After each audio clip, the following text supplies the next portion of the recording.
नमस्कार।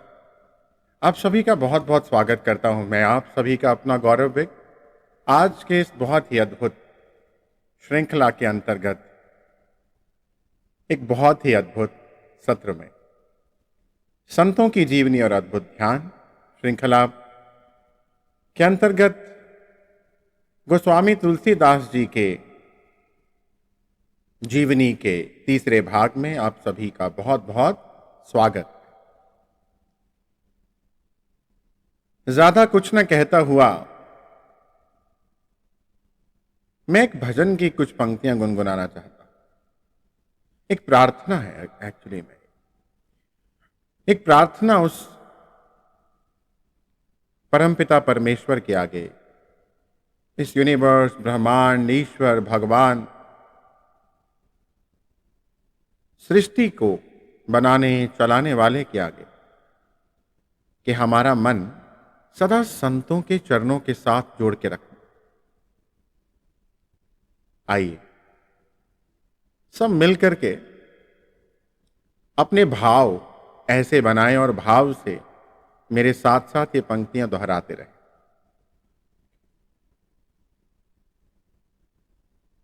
प्रभु जी मेरा मन चरणों संग जोड़ना, प्रभु जी मेरा मन संतों संग जोड़ना, प्रभु जी मेरा मन संतों संग जोड़ना, संतों संग जोड़ना, संतों संग जोड़ना, प्रभु जी मेरा मन संतों संग जोड़ना। ये प्रार्थना है कि मेरा मन संतों के साथ जुड़ा रहे, नहीं तो ये मन क्या करता है, बार बार ये मन भर माए, बार बार ये मन भर माए, भजन ध्यान में लग नहीं पाए, भजन ध्यान में लग नहीं पाए, भूले इधर उधर दौड़ना, ओ भूले इधर उधर दौड़ना, प्रभु जी मेरा मन संतों संग जोड़ना, प्रभु जी मेरा मन संतों संग जोड़ना। कि मेरा मन संतों के साथ जोड़, क्योंकि संत के जीवन का एक एक क्षण जो है वो हमारे भीतर का एक एक कण दिव्यता में परिवर्तित कर देता है। इसी प्रार्थना को, इसी भाव को प्रभु चरणों में अर्पित किए हुए दोनों हाथ जोड़कर आमंत्रित करते हैं गुरुजनों को, भगवान श्री राम को, समस्त राम परिवार को, अपने गुरु अपने इष्ट को, गोस्वामी तुलसीदास जी को, भगवान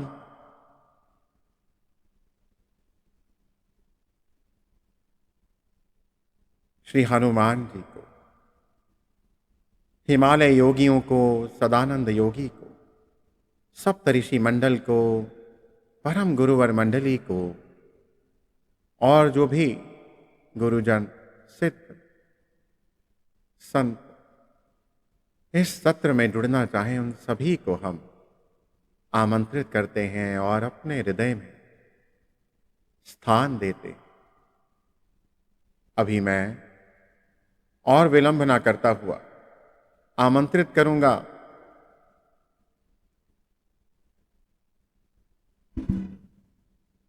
श्री कपिल जी को कि कपिल जी आएं और हमें गोस्वामी तुलसीदास जी के जीवन की यात्रा में आगे ले जाए।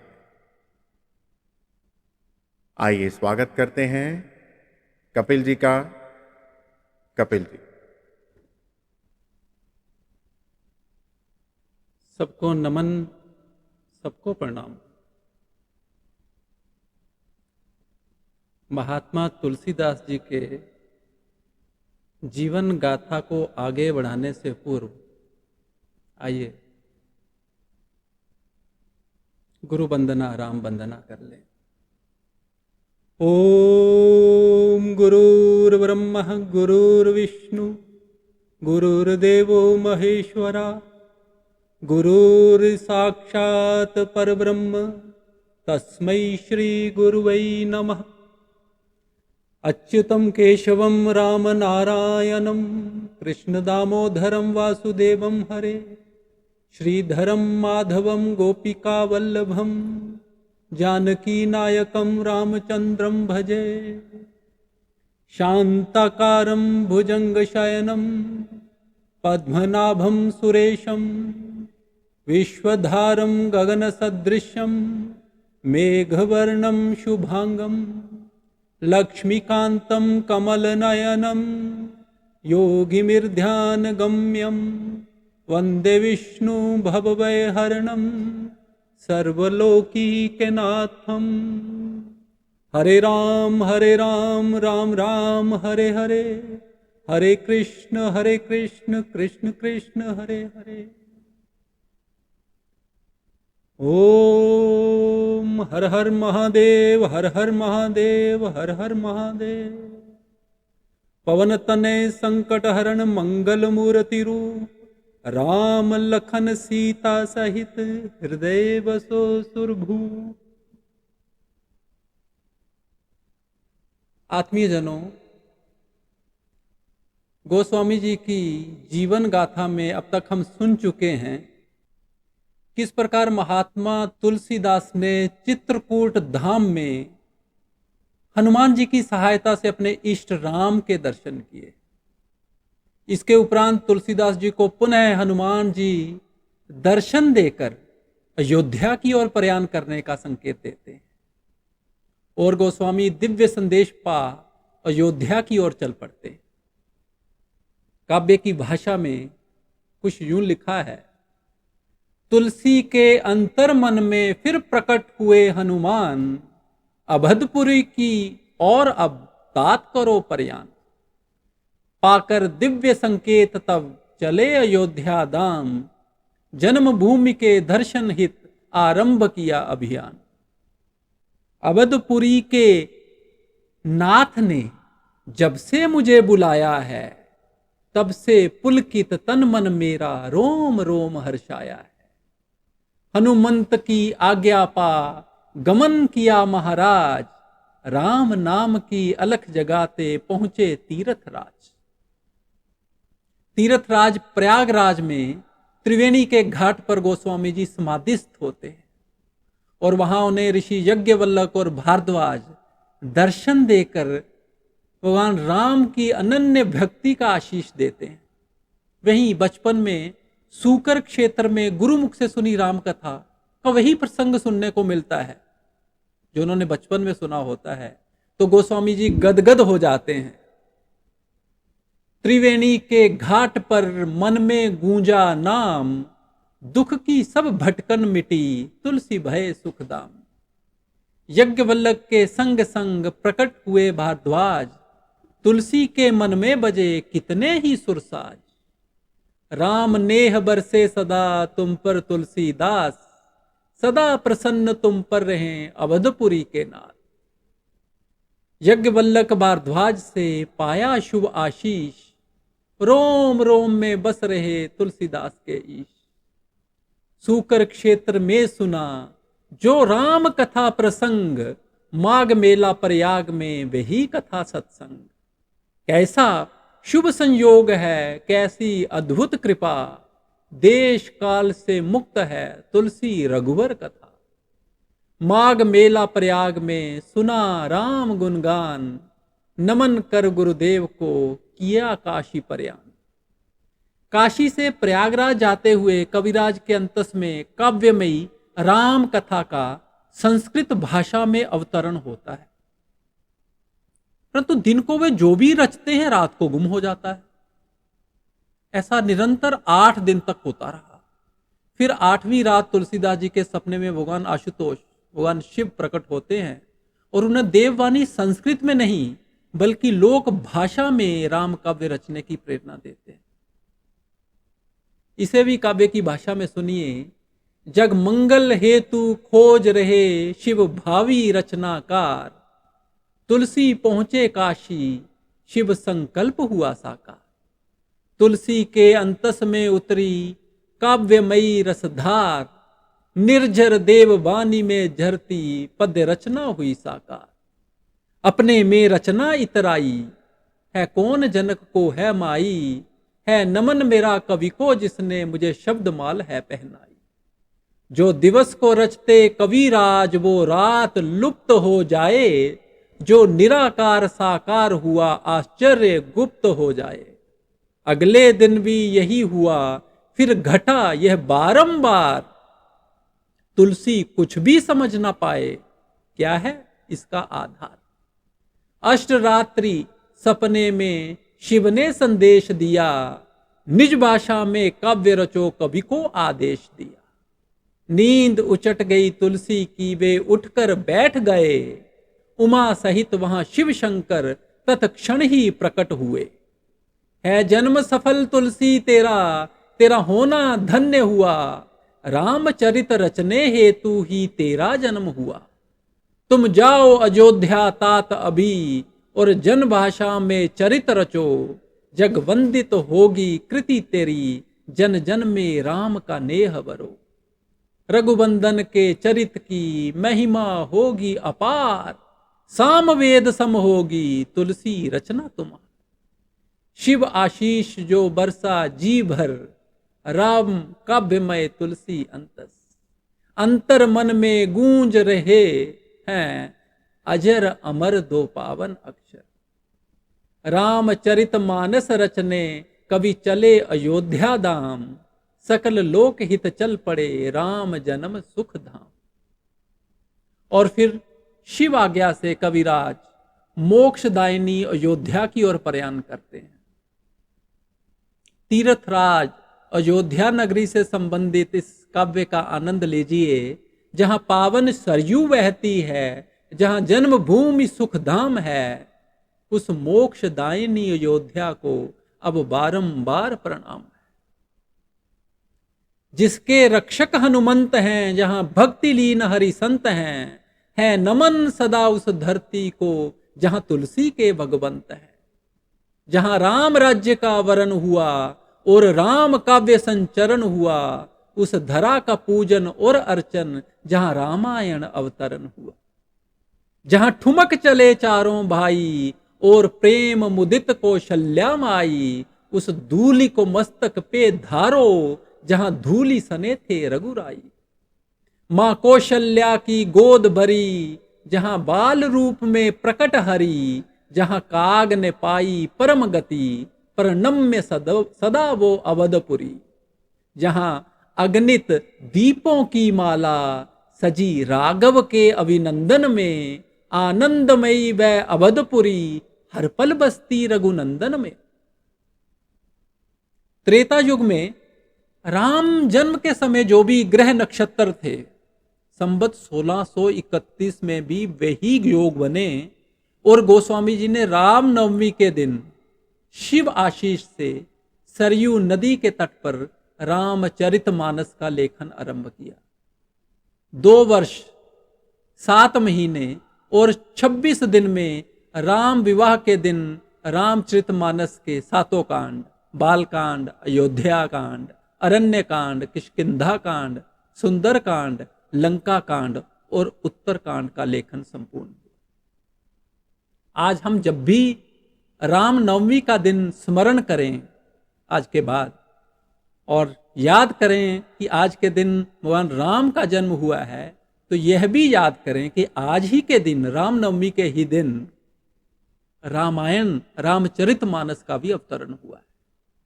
तो 2 जन्मदिन उस दिन मनाएं हम आगे से जब भी ध्यान आए।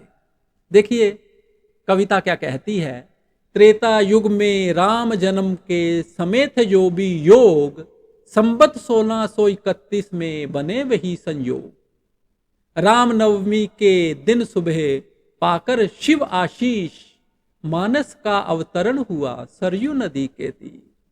बाल अयोध्या अरण्य और किष्किंधा सुंदर कांड, लंका उत्तर कांड से रामायण ब्रह्मांड। सप्तकांड ये मानस के हैं सप्त सिंधु समान, हर एक की महिमा अनंत दिव्य राम गुणगान। 2 वर्ष महीने 7 26 दिन प्रमाण, राम विवाह के दिन हुआ संपूर्ण अभियान। देखिए कितनी सुंदर बात है। 2 वर्ष 7 महीने 26 दिन में ये पूरा रामचरितमानस का लेखन हुआ। आरंभ हुआ रामनवमी के दिन, और जो राम विवाह का दिन था उस दिन ये पूरा कार्य संपूर्ण होता है। सकल विश्व पर तुलसी ने ऐसा किया उपकार, राम नेह का दे दिया दुनिया को आधार। राम जन्म के दिन हुई राम कथा प्रारंभ, राम विवाह पर हो गया पूर्ण मानस ग्रंथ। बंधुओं, भारतीय कला की सबसे बड़ी विशेषता आनंद की उपलब्धि है। रामचरितमानस के सृजन में कविराज आत्म आनंद को ही हेतु मानते हैं। वे लिखते हैं, स्वांता सुखाए तुलसी रघुनाथ गाथा, भाषा निबंधमती मंजुल मातनोती। अर्थात गोस्वामी जी कहते हैं कि मैं अपने सुख के लिए, ये तुलसी कहते हैं, मैं अपने सुख के लिए भगवान राम की इस गाथा का, भगवान राम के गुणों का गुणगान करने जा रहा हूं। वास्तव में जो रचना अपने आनंद के लिए स्वांता सुखाय की जाती है, वही सर्वजन हिताय अर्थात सबका हित करने वाली होती है। गोस्वामी स्वयं लिखते हैं, मंगल करनी कलिमल हरनी तुलसी कथा रघुनाथ।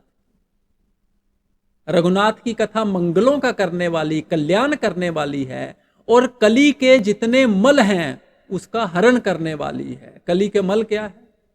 चिंता, शोक, डिप्रेशन, एंजाइटी, ये सारे आज जितने भी रोग हैं ये सारे कली के मल ही है। गोस्वामी जी से पूर्व राम कथा मात्र संस्कृत में ही वाल्मीकि जी ने लिखी थी। आदि कवि वाल्मीकि जी ने लोक भाषा में राम की कथा लिखने का अर्थ था परंपरा को तोड़ना। गोस्वामी जी ने सर्वसाधारण की समझ में आने वाली, लोक रुचि को पोषित करने वाली जन भाषा को संस्कृत के से श्रेष्ठ माना। उन्हें पूर्ण विश्वास था कि राम कथा जैसी अनुपम एवं मंगलकारी कथा जिस किसी भाषा में लिखी जाए वह सबका मंगल करने वाली ही होती है। फिर कल्याण के धाम शिव का आशीष था। मित्रों, भक्ति रस प्रदान इस महान ग्रंथ की रचना गोस्वामी जी ने उस समय की जब देश के लोग दिशाहीन एवं तेजहीन हो, कहीं जात पात के नाम पर बटे हुए थे तो कहीं भाषा के नाम पर। यही नहीं, धर्म के नाम पर भी संपूर्ण राष्ट्र सगुण, निर्गुण एवं शैव वैष्णव के वर्गों में विभाजित था। ऐसे में अपने महाकाव्य के द्वारा गोस्वामी तुलसीदास जी ने लोगों को विभिन्न खंडों एवं वर्गों से निकालकर एकता के सूत्र में पिरो दिया। तुलसीदास जी ने एक बड़ा सुंदर काम किया। उनके अनुसार शैव मत के इष्ट भगवान शिव राम को अपना इष्ट मानते हैं, और वैष्णवियों के आराध्य भगवान राम शिव को अपना इष्ट मानते हैं। तो शैव और वैष्णव का झगड़ा कहां शेष रह जाता है? भगवान राम के माध्यम से गोस्वामी तुलसीदास जी रामचरितमानस में लिखते हैं, शंकर प्रिय मम द्रोही शिव द्रोही मम दास, ते नर करहि कल्प भरी घोर नरक महुबास। अर्थात भगवान राम कहते हैं, जिनको भगवान शंकर प्रिय नहीं है, परंतु जो मेरे शंकर प्रिय हैं परंतु जो मेरे द्रोही हैं, और दूसरी तरफ जो शंकर के द्रोही हैं, शिव जी के द्रोही हैं और मेरे दास बनना चाहते हैं, वे मनुष्य कल्प भर घोर नरक में निवास करते हैं। अर्थात मुझ में और शिव में कोई भेद नहीं है। राम कथा में निषाद राज एवं भक्त बीलनी के चरित्र को उभार कर तथा उन्हें भक्ति क्षेत्र में सर्वोत्तम स्थान दिला गोस्वामी जी ने यह स्पष्ट किया कि भक्ति में जाति नहीं, श्रद्धा एवं प्रेम देखा जाता है। हरि को भजे सो हरि का होय। नारी जाति को समाज में उच्चतम एवं गौरवमय पद पर पुनः प्रतिष्ठित करने हेतु वे भगवान राम से पूर्व माता सीता की वंदना करते हुए लिखते हैं, सिया राम मैं सब जग जानी, करहूं प्रणाम जोरी जुग पानी। रामचरितमानस महाकाव्य में जीवन के हर संदर्भ एवं पक्ष को उभारा गया है। लोक भाषा में रचित रामचरितमानस ने उस समय के लोगों के मनों से निराशा एवं विमूढ़ता एवं हीन भावना को निकालकर विजय भाव, चेतना एवं प्रेम भाव से भर दिया तथा आज तक भरती आ रही। डॉक्टर मनोहर भंडारी लिखते हैं, तुलसीदास ने कहा है, राम ही केवल प्रेम प्यारा। राम को केवल प्रेम प्यारा लगता है और राम का प्रेम सबको वशीभूत कर लेता है। राम भारतीय शब्द है और हिंदू कथा के नायक हैं। परंतु फारसी में भी राम मुहावरा बन गए हैं। क्या मुहावरा है? राम करदन, यानी किसी को वशीभूत कर लेना, अपना बना लेना, राम करदन। राम ने फारसी साहित्यकारों को राम करदन यानी अपना बना लिया। परिणाम स्वरूप अनेक रचनाएं रची गई। संभवतः पहली बार अकबर के जमाने में वाल्मीकि रामायण का फारसी में पद्यानुवाद हुआ। शाहजहां के समय रामायण फौजी के नाम से गद्यानुवाद हुआ। औरंगजेब के युग में चंद्रभान बेदिल ने फारसी में पद्यानुवाद किया। तर्जुमाए रामायण एवं अन्य रामायणों की रचना वाल्मीकि रामायण के आधार पर की गई, मगर जहांगीर के जमाने में मुल्ला मसीही ने मसीही रामायण, एक मौलिक रामायण की रचना की। राष्ट्रकवि मैथिली शरण गुप्त ने यशोधरा में राम के आदर्श में जीवन के विषय में कितना सहज व सरस लिखा है। वे कहते हैं, राम तुम्हारा चरित स्वयं ही काव्य है, कोई कवि बन जाए सहज संभाव्य है। अब्दुल रहीम खान खाना रामचरितमानस के संबंध में लिखते हैं, कहते हैं कि गोस्वामी तुलसीदास जी ने सबसे पहले रामचरितमानस अब्दुल रहीम खान खाना को सुनाई। अब्दुल रहीम खान खाना क्या लिखते हैं? रामचरितमानस विमल संतन जीवन प्राण, हिंदुअन को वेद सम जमन ही प्रकट पुराण। रामचरितमानस निर्मल करने वाली और संतों का जीवन है, उनका प्राण है। हिंदुओं के लिए वेद के समान है और मुस्लिमों के लिए प्रकट कुरान की जैसी। राम वंदना करते हुए मिर्जा हसन नासिर लिखते हैं, कंजवदनम दिव्य नयनम मेघवर्णम सुंदरम, दैत्य दमनम पाव शमनम सिंधुवर्णम ईश्वरम, गीत मोक्षम शीलवंतम देवरत्नम शंकरम। और डॉक्टर इकबाल क्या कहते हैं? है राम के वजूद पे हिंदोस्तां को नाज, अहले नजर समझते हैं इसको इमाम हिंद। भिन्न भिन्न प्रकार के गिनने पर रामायण 300 से लेकर 1000 तक की संख्या में विविध रूपों में मिलती है। इनमें से संस्कृत में रचित वाल्मीकि रामायण सबसे प्राचीन मानी जाती है। इस गौरव ग्रंथ के कारण वाल्मीकि दुनिया के आदि कवि कहे गए हैं। श्री राम कथा केवल वाल्मीकि रामायण तक सीमित न रही, बल्कि मुनि व्यास रचित महाभारत में भी रामोख्यान के रूप में अरण्यक पर्व में ये कथा वर्णित है। इसके अतिरिक्त द्रोण पर्व तथा शांति पर्व में राम कथा के संदर्भ उपलब्ध हैं। बौद्ध परंपरा में श्री राम से संबंधित दशरथ जातक, अनामक जातक तथा दशरथ कथानक नामक 3 जातक कथाएं उपलब्ध हैं। रामायण से थोड़ा भिन्न होते हुए भी ये ग्रंथ इतिहास के स्वर्णिम पृष्ठ हैं। जैन साहित्य में राम कथा संबंधी कई ग्रंथ लिखे गए। राम कथा अनेक भारतीय भाषाओं में भी लिखी गई। हिंदी में कम से कम 11, मराठी में 8, बंगला में 25, तमिल में 12, तेलुगु में 12, उड़िया में 6 रामायणें मिलती हैं। हिंदी में लिखित गोस्वामी तुलसीदास कृत रामचरितमानस ने उत्तर भारत में विशेष स्थान पाया है। इसके अतिरिक्त भी संस्कृत, गुजराती, मलयालम, कन्नड़, असमिया, उर्दू, अरबी, फारसी आदि भाषाओं में राम कथा लिखी गई। वर्तमान में प्रचलित बहुत सी राम कथानकों में आर्ष रामायण, अद्भुत रामायण, कृतिवास रामायण, विलंका रामायण, मैथिल रामायण, सर्वार्थ रामायण, तत्वार्थ रामायण, प्रेम रामायण, संजीवनी रामायण, उत्तर रामचरितमानस, रघुवंशम, कंब रामायण, विशुंडी रामायण, अध्यात्म रामायण, राधेश्याम रामायण, श्री राघवेंद्र चरितम, मंत्र रामायण, योग विशिष्ट रामायण, हनुमानाटकम, आनंद रामायण, जानकी हरणम आदि भी प्रमुख हैं। यही नहीं, विदेशों में भी तिब्बती रामायण, तुर्किस्तान की खेतानी रामायण, इंडोनेशिया की रामायण, इंडो चाइना की राम कीर्ति, वर्मा की रामायण, थाईलैंड की राम कीर्ति रामायण में राम का चरित्र बखूबी बखान किया गया है। बंधु, गोस्वामी जी ने अवधी और ब्रज भाषा में कुल 24 ग्रंथों की रचना की।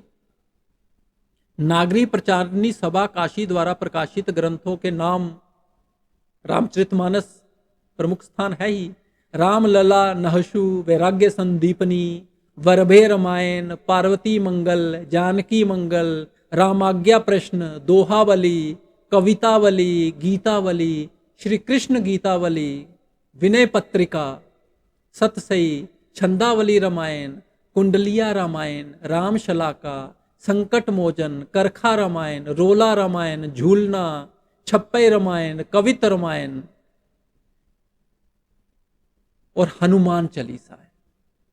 आइए अब पुनः कथा की ओर लौटते हैं। इधर तुलसीदास जी में राम कथा की भावधारा उतर रही थी, उधर रत्नावली के भीतर भी काव्य प्रस्फुटित हो रहा था। गोस्वामी जी राम के गुणों के सागर में उतर आनंद विभोर हो रहे थे, उधर रत्नावली भी विरह, नीति और प्रेम की काव्यधारा में सराबोर हो रही थी। तुलसी का मन अनुपम विश्राम का अनुभव कर रहा था और रत्नावली में राम प्रेम का संचार हो रहा था। इधर तुलसी के लिए रत्नावली गुरु समान हो गई और उधर रत्नावली के लिए तुलसी राम रूप थे।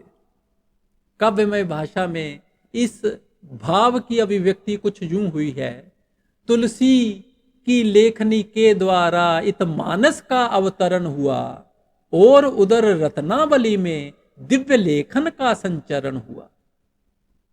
रत्नावली लेखनी के द्वारा कभी अंतःकरण के भाव कहे, कभी साधना पथ संकेत रचे, कभी नीति सम्मत वाक्य कहे। रत्ना पिय आशीष से पाया राम अनुराग, तुलसी भव भीति मिटी, मन अनुपम विश्राम। रत्ना तुलसी की गुरु, तुलसी उसके राम, दोनों प्रेम के रूप हैं, दोनों है सुखदाम। दोनों प्रेम के रूप हैं, दोनों है सुखदाम। बंधुओं, रत्नावली द्वारा लिखे गए दोहों का संग्रह मुझे पढ़ने का सौभाग्य प्राप्त हुआ। इनमें से कुछ दोहे आपसे साझा कर रहा हूं जो रत्नावली की मनोदशा का कुछ अंदाजा दे सकते हैं। एक दोहा है, यद्यपि गर सो निकरी, यद्यपि गए गर सो निकरी, मो मन निकरे नाही, मन सो निकरे ता दिन ही, जा दिन प्राण नसाही। वो कहती है, यद्यपि वे अर्थात तुलसीदास जी घर से निकल गए, परंतु मेरे मन से नहीं निकल सकते। मेरे मन से उस दिन निकलेंगे जिस दिन शरीर में प्राण नहीं रहे। एक और दोहे में वो कहती हैं, ऊंचे कुल जन्मे रतन, रूपवती पुनि होए, धर्म दया गुण शील बिनु, ताहि सराहे न कोय।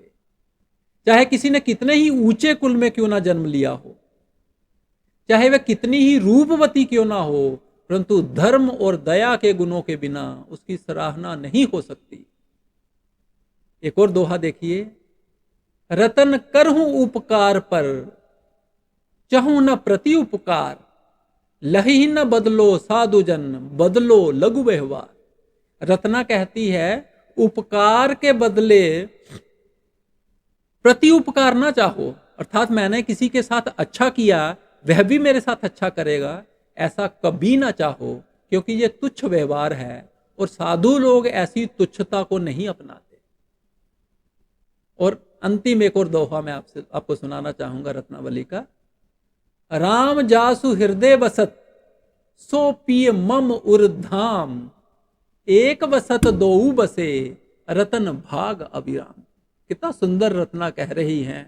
राम जिसके हृदय में वास करते हैं वो प्रियतम मेरे हृदय में विराजमान है। एक में दो बस रहे हैं, अर्थात मुझ में प्रियतम भी है और राम भी। मैं बहुत भाग्यशाली हूं जो उसकी कृपा निरंतर बरस रही है। बंधुओं, 1954 में एक फिल्म आई, तुलसीदास, बालचंद्र और हरसुख भट्ट द्वारा निर्देशित,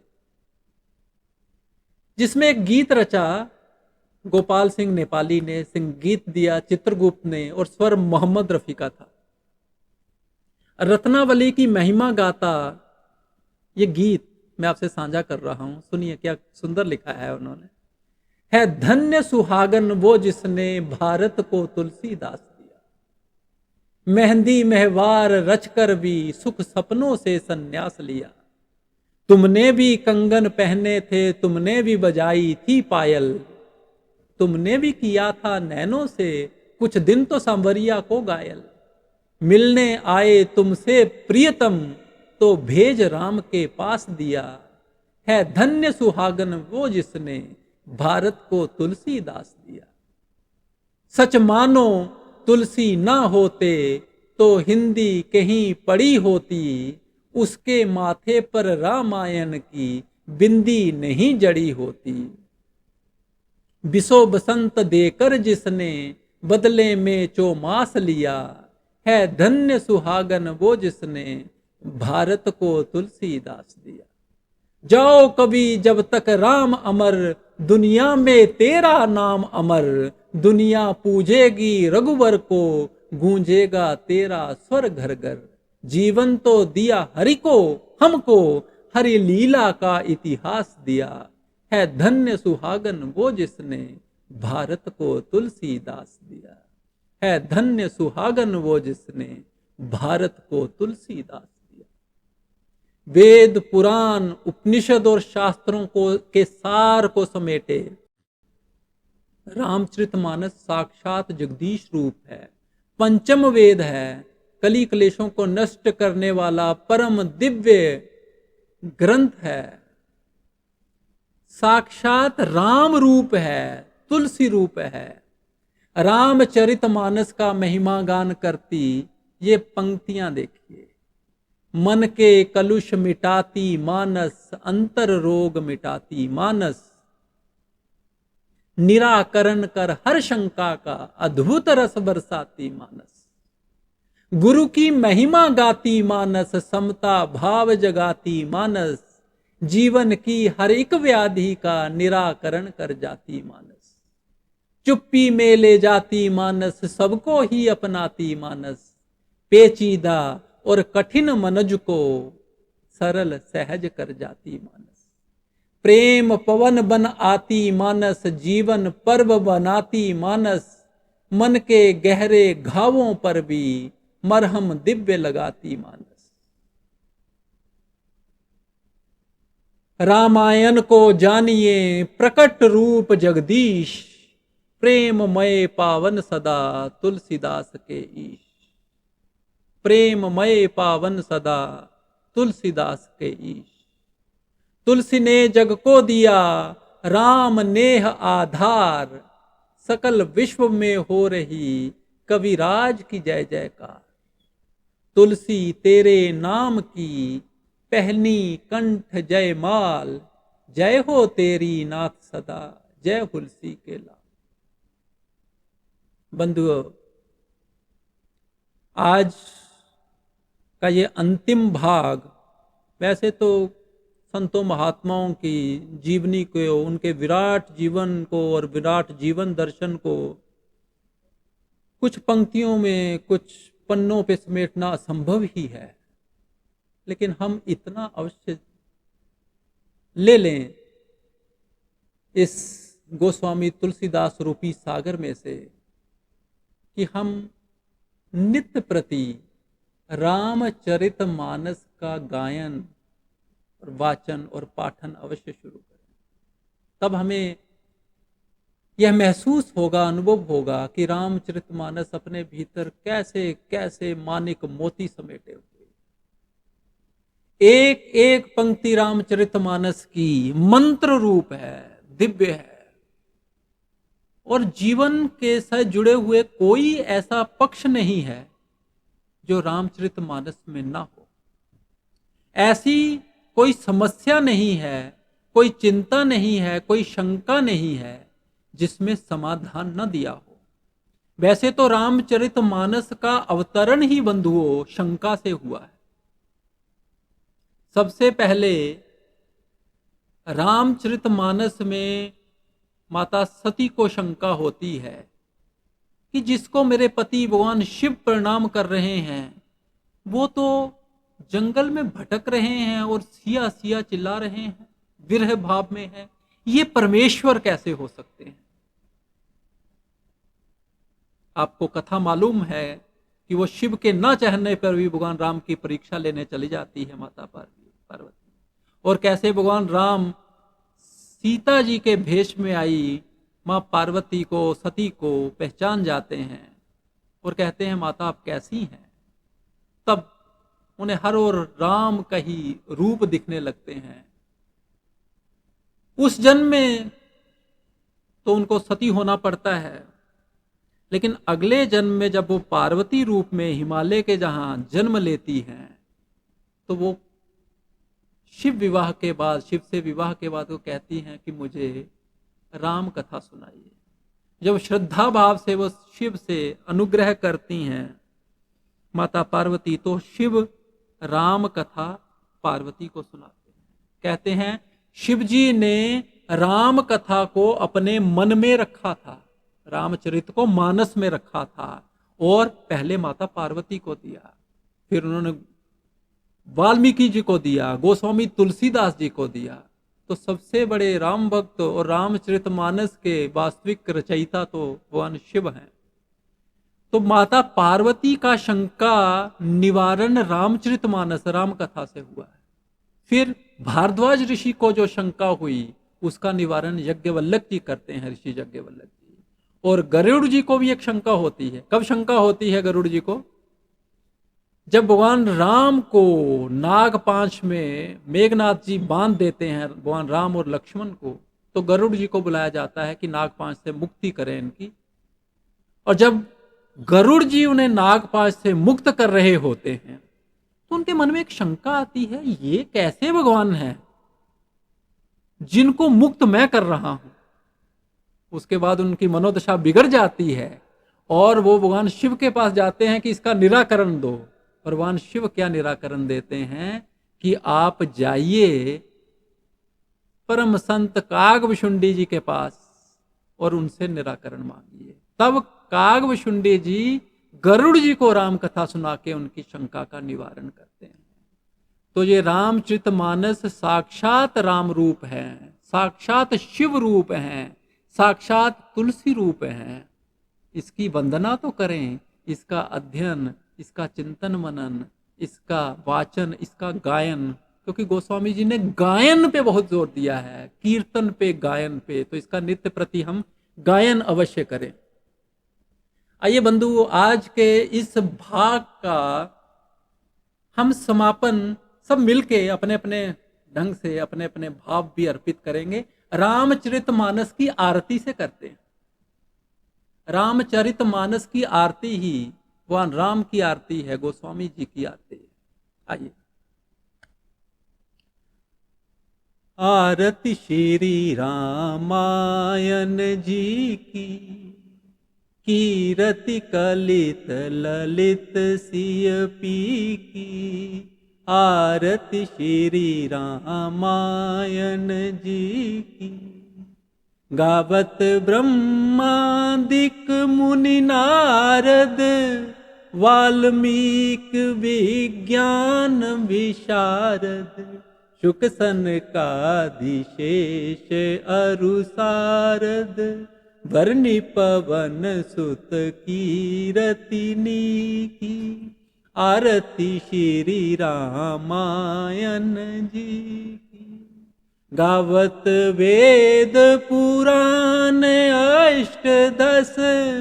शेव शास्त्र सब ग्रंथन को रस, मुनि जन धन संतन को सर्वस, सार अंश संबत सब ही की। आरती श्री रामायण जी की। गावत संतत शंभु भवानी, अरुघट संभव मुनि विज्ञानी। व्यास आदि कवि वर्ज बखानी, कागब शुंडी गरुड़ के ही की। आरती श्री रामायण जी की। कलिमल हरणी विषय रस फीकी, सुवग श्रृंगार मुक्ति जुवती की। दलन रोग भव मूरी अमी की। तात मात सब विधि तुलसी की। आरती श्री रामायण जी की। आरती श्री रामायण जी।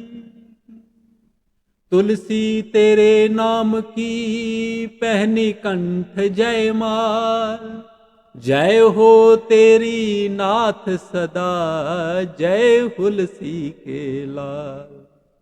तुलसी ने जग को दिया राम नेह आधार।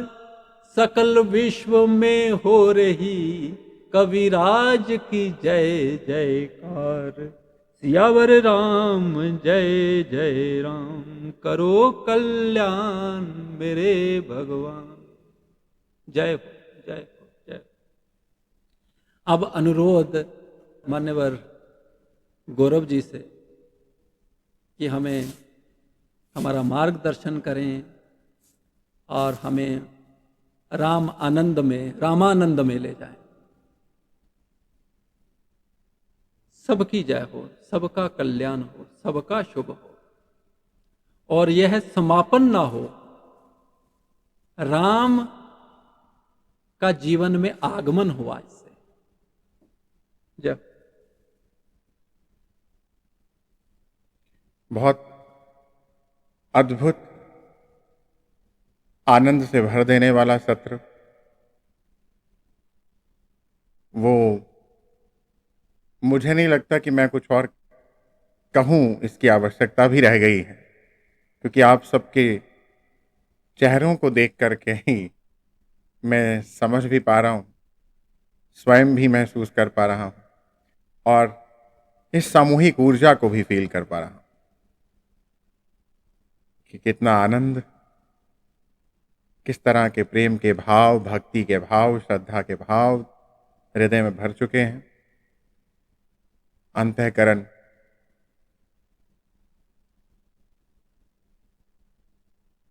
प्रेम से भरा हुआ है। अभी मैं इन दिव्य शक्तियों का धन्यवाद करूंगा, कपिल जी का धन्यवाद करूंगा, आप सभी पुण्य आत्माओं का धन्यवाद करूंगा। चलिए, आज का सत्र के लिए मैं पुनः कपिल जी को, गोस्वामी तुलसीदास जी को, प्रभु श्री राम को, भगवान श्री हनुमान को, जुड़े हुए सभी दिव्य शक्तियां, गुरुजनों को, संतों को धन्यवाद देता हूं। आप सभी को भी इस सेवा का अवसर देने के लिए धन्यवाद देता हूं, और ये प्रार्थना भी करता हूं कि YouTube पर स्वयं भी दोबारा सुने, अपने संपर्क में सबके साथ साझा करें, क्योंकि ये प्रयास दिव्य मार्गदर्शन से ही शुरू कर पाए हम, और इसके पीछे की जो भावना है वो यही है कि आने वाली जनरेशन्स भी, और जो अभी के जो लोग हैं जिनको टेक्नोलॉजी की बात करें तो वो टेक्नोलॉजी में तो बहुत कुछ देख रहे हैं, बहुत नई नई टेक्नोलॉजीज के साथ जुड़ते जा रहे हैं, परंतु इन संतों ने जो हमें दिया जो असली धरोहर है उससे दूर होते जा रहे हैं।